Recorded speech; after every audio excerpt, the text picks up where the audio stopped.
First of all, let me make congratulations for the birthday of your Faculty of Public Health, and I'm very pleased to be here again. My special congratulations to Professor Kuncharova and Professor Vodiničarov, who's been the founder of this faculty.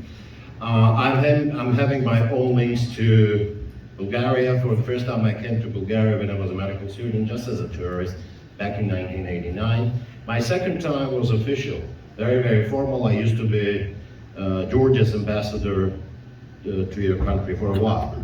And the third time, and many more times, I've been coming back and forth as a coordinator of a European Union Erasmus Plus capacity building project, and we greatly enjoyed a fruitful partnership with you. So what I'm going to talk about today is social marketing in health sector and how we deal with that.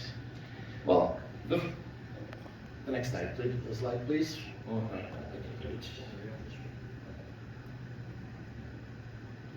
all right. So, how do we make decisions in health sector? Well, all of you probably will say it should be evidence-based. But is it like that all the time? Not at all. There are a few other, determinants: populism, politics, corruption, nepotism, just simple ignorance, and most importantly, bureaucracy. How do we craft the decisions about social marketing strategies? Believe me, all the same, what I have listed in my previous slide. Well, here is the conceptual framework for marketing. It is as simple as these 4 P's: product, price, place, promotion. I'm more sure that my distinguished colleagues in this room apply this very, conceptual framework while teaching your students.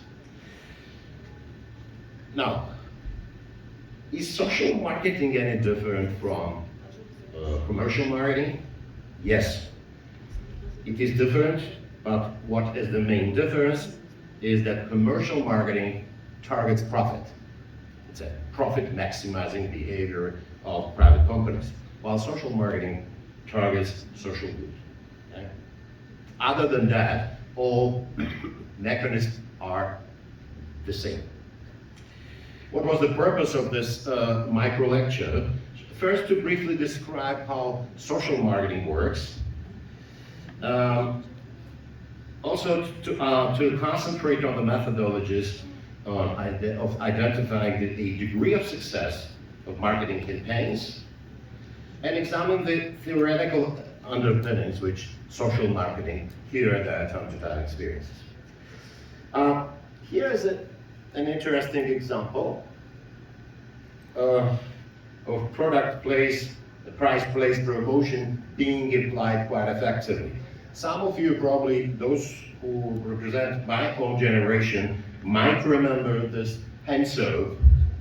And this hand soap was very much advertised on TV in the former Soviet Union countries. And the key there, someone's voice behind the screen was saying, this is a special hand soap. It contains triclosan.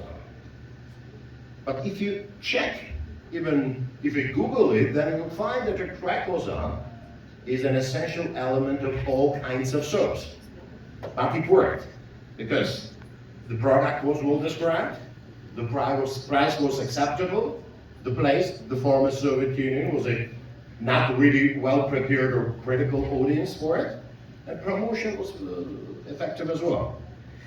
Well, what I'm going to do in the next few minutes' time, we picked a couple of, I would say, signature cases of commercial and social marketing.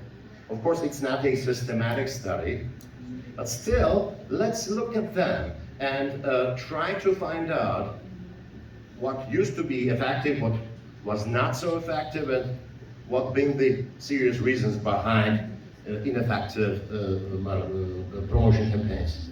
Let me move to this. Can we first watch a very, very short video?